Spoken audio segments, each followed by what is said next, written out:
before the year ends? What would it be? Tell us in the chat. What would be that one book you want to fit into 2022?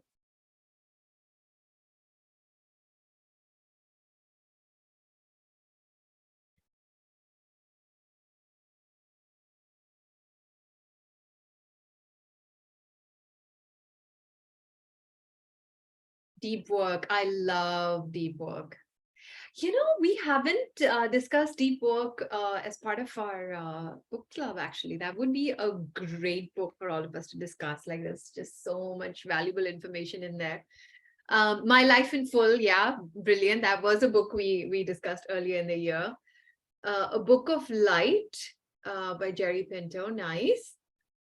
Equal Yet Different, yes, that is a book I just got on Kindle. And hopefully I'm gonna at some point get to it. The Power of Your Subconscious Mind. Yes, that's a nice, easy read. Yeah. Great.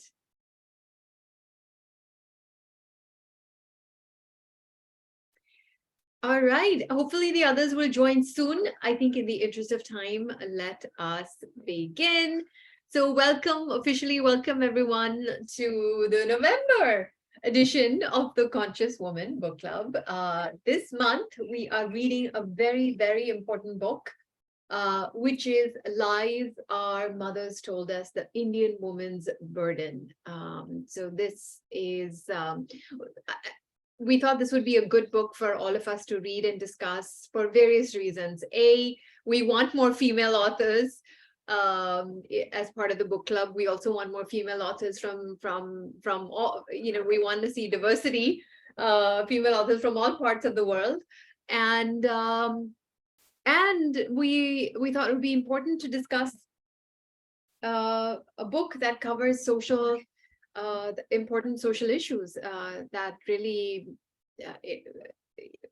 concern all of us, given that we are all women and we care about these issues. So let me share the agenda for today. As always, we'll share with you some top highlights from the book. Then we will have our breakout discussion in smaller breakouts. And then we'll announce the final book for the year. So here we go. I think this quote, more than anything, sums up this book, which is, so I thought my mother had it all, but it was a lie. She made me believe that the world would be a fairer, more equal place for women when I grew up. She told me that I could have it all. That was a lie too. So, of course, I think for those of you who read the book, it's not so much that she is really accusing her mother of telling all these lies. I think it's very clear that what she's highlighting here is that, look, even for our mothers, they bought into this story, but given the patriarchy surrounding us, our mothers were not to know that these would end up being lies. They genuinely believed this would be the case, that their daughters would have it better than they did. And in many ways we do, but in many ways, even, 3-4 decades later, a different generation later, as Nilanjana talks about in her book, there's a lot that still hasn't changed. If anything, there are some serious struggles that a lot of women face. So really the first idea is that, look, we've been fed a lot of lies like education is the route to true empowerment for women. And in fact, all around the world, including in India, you see women doing exceptionally well with their education, as in you see more women graduates from colleges, from PhD degrees. You see women toppers in every sphere of education. So absolutely, you do see that progress, but does that always translate to true empowerment, true economic empowerment, true social empowerment? Not always, not always. At least in the workplace, it hasn't translated as such. When you grow up, the world would be a more equal place. is another lie, and we're still working at it. The latest report by the World Economic Forum, the gender gap report, says we are easily 136 years away from seeing true equality between the genders. When you grow up, the world will be a kinder place for women, and we know women in many ways are still struggling. Sorry, just one second.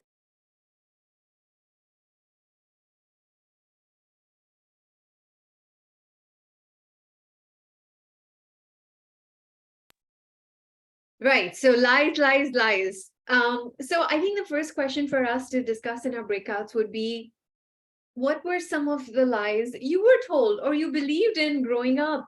And again, they were all coming from a well-intentioned place. I think, as I mentioned before, I think I don't think any of our mothers or fathers or any of our caretakers were really doing this from a place of ill intention. They generally believed things would be different, but a lot of those things have not panned out.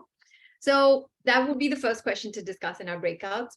Here's the second idea, and this is really the core theme, I think, that runs through the book, is that as a result of the patriarchy that we still find ourselves in, women have internalized two traits because of this conditioning around us, both of which are quite toxic for us, for our well-being, for our mental health. It really costs us a lot. And those two traits are, the first is woman syndrome, which is this tendency to say, look, I can do it all and I should do it all. I should be absolutely fantastic in my job, be known as an expert, do as well as I could possibly do. But at the same time, I should be an exceptional mother, an exceptional spouse. My house should be just absolutely perfect. Everything should be spick and span. And we hold ourselves up to a really, really, really high standard. And of course, very few of us, if any of us, are able to even live up to that standard. So we're constantly then feeling like I'm not good enough, feeling like I don't have enough time to do it all. So we constantly feel like we're running behind, which creates so much stress and anxiety. So the superwoman syndrome is one. And that's honestly, even though Nilanjana is talking about the Indian context, I've seen this all over the world. It is so universal. The second one is people pleasing, which is the thought that, look, I have to keep everyone happy. And if that means I have to, again, keep working myself to the bone, bend over backwards to please everyone, well, I'm going to do that, because that's subconsciously, that's the conditioning a lot of us have, that as a woman, you have to take care of people around you. You have to always maintain that peace and harmony. And we want people to think well of us, which is why we are afraid to say no. We're afraid to push back, afraid to ask for help, afraid to speak up. So many things, so many unintended and unfortunate consequences that result from these two toxic traits. And these are traits we haven't really consciously chosen. So I don't think any one of us consciously said, okay, I am going to, this is who I'm going to be. I'm going to be a people pleaser and I'm going to be a superwoman. But because of this social cultural conditioning around us, and because of this patriarchal system, a lot of us have internalized that to feel good about ourselves, these two things have to happen. And this I think is a really telling quote from the book. We cannot have it all. Why can we not have it all? Because while women have become co-breadwinners, so while many of us are now also doing really well in our careers as well, but our counterparts, Indian men, are yet to become co-carers. Have men equally stepped up to become equal partners, equal parents, equal carers? Women have stepped up to do just as well in the workplace as well. But if on the home front, we don't have that support system that is also stepping up to the same extent, how can we do it all? And that's just a recipe for disaster. And because of this, because we are trying to do it all, in fact, one of the frightening stats in the book is also that because of this, Indian women, according to a report in 2019, we are among the most stressed women in the world, because we're taking on, not only are we trying to do so well in the workplace, and that's fantastic, but we're also taking on a lion's share of work in at home in terms of caregiving, household chores, etc. So the second question, not the third question, but the second question for all of you to discuss in your groups would be, how do any of these traits show up for you? Because they show up for all of us. I have yet to meet someone who doesn't in some small way experience this feeling of wanting to do it all, have it all, and keep everyone happy. So how does this show up for you? The third thing, and now let's move into the solution space. I think one of the core messages Nilanjana also shares is, okay, so what's going to help us?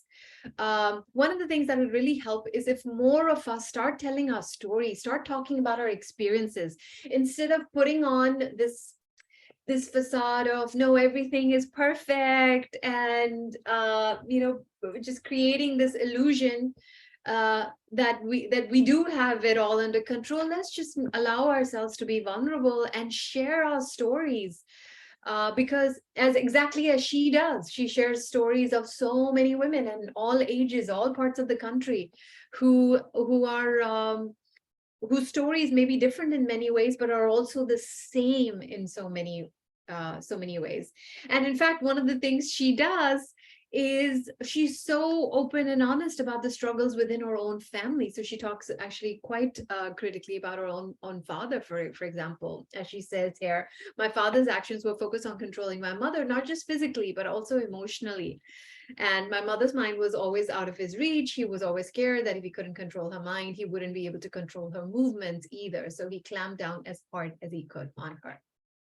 So really, and again, I think she speaks about her father with a lot of compassion as well, saying that he also was just a product of his environment. This was again an unfortunate consequence of the culture around us. So speaking of telling our stories, I want to tell you this one story, and I'd shared this on LinkedIn a few weeks ago, and I think it struck a chord with a lot of people. So I'm of course in Singapore now, but as I was leaving, someone who would help me take care of my son for many years. Yes, Gloria Auntie. She, she was of course very emotional as we were leaving, but she said something really interesting to me as I was walking away. She's like, my sons are actually pretty feel quite jealous of your son. And I'm like, really? Why is that? And she's like, because they believe that I have spent more time with your son than I have with my own children, with them. And they really feel that. And when she said that, oh God, that was just like such a punch in it felt like a punch in the stomach, because it never occurred to me that she had, yes, while on one hand, we of course did our best to take care of her and her children as well, that she actually did pay a huge sacrifice in helping me do everything that I do, and that is the truth. I think in this striving to have it all, do it all, because our social system around us is not always supportive of women's ambitions still.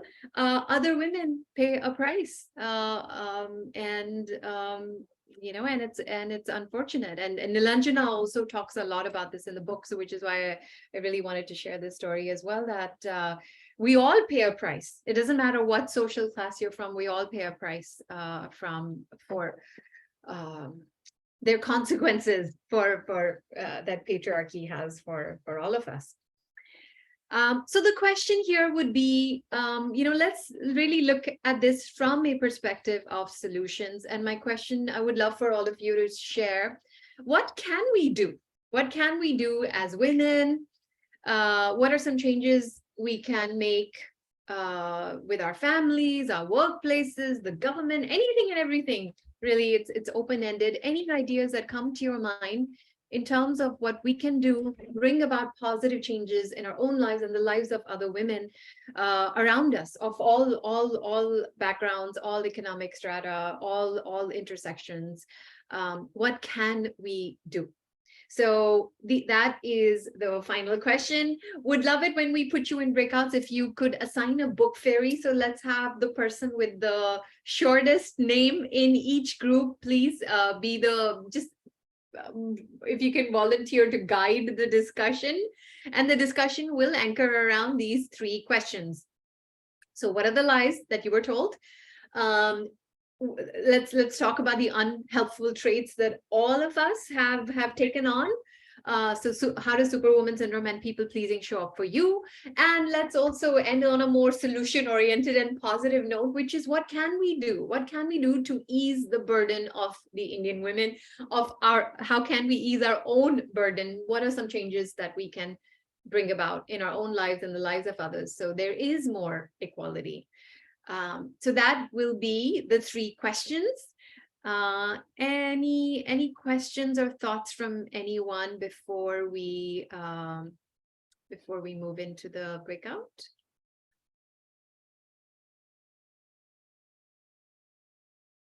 Okay, great. All right. If not, you will see a prompt on your screen to join a breakout. Please go ahead and join. I'm going to share this slide into each of the breakout rooms.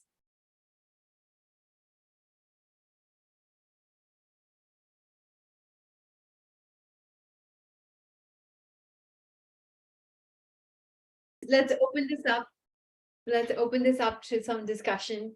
Would love to know anything of interest, any insight, any idea that came up in your groups that I think that all of us could also benefit from. What did you all discuss for the last half hour? What's one idea that stood out?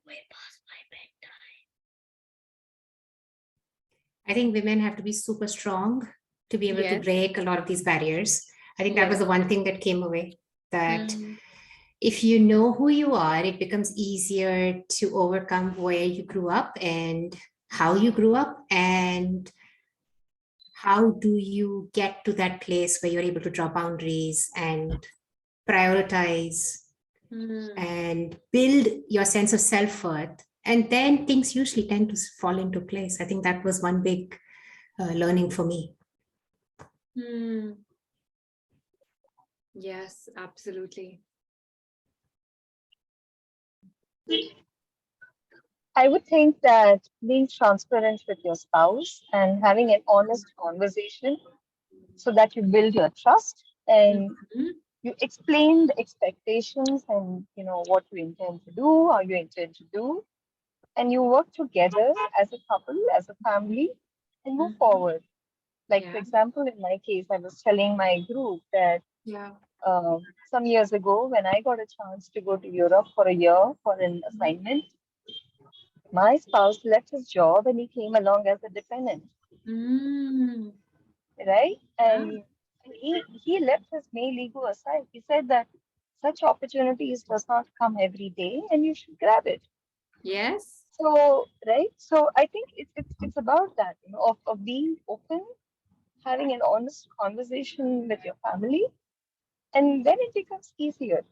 Yes, absolutely. Setting those expectations goes a long way. Yeah.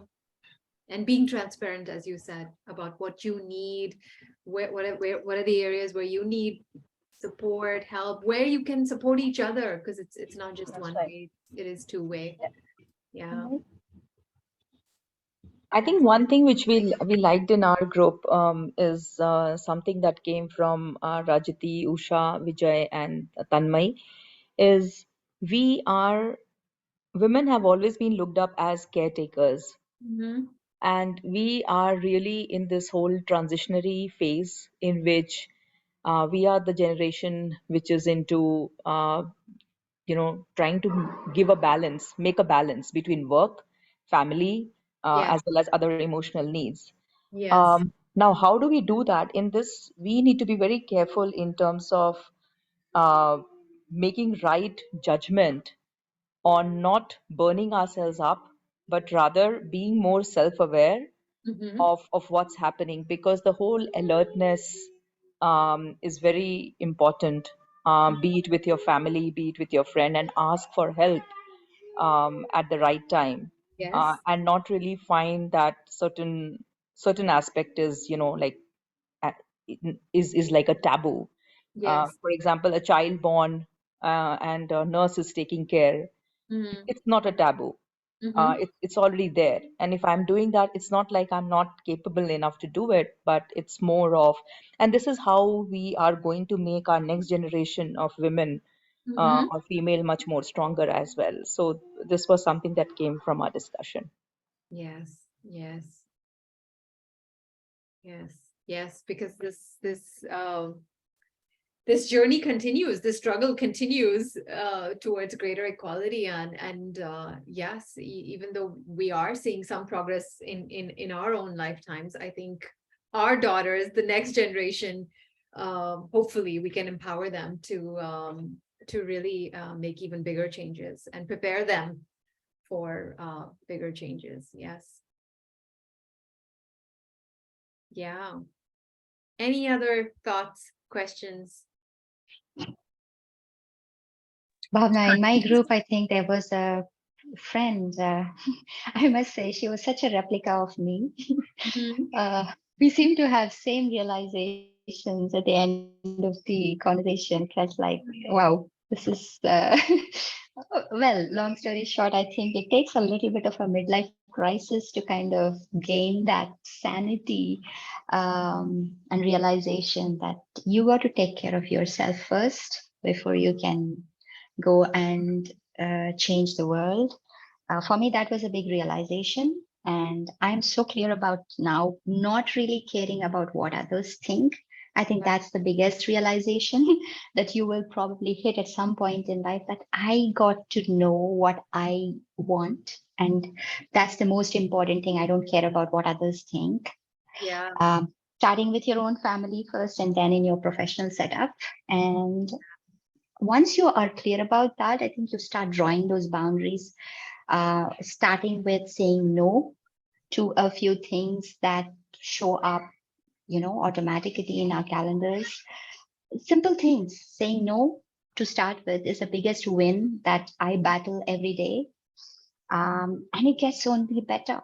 I protect my time non-negotiably. That's it. So good, Sarla. Absolutely, absolutely. I think, yeah, that is something we all have to do more of. Put ourselves first, to say no more often.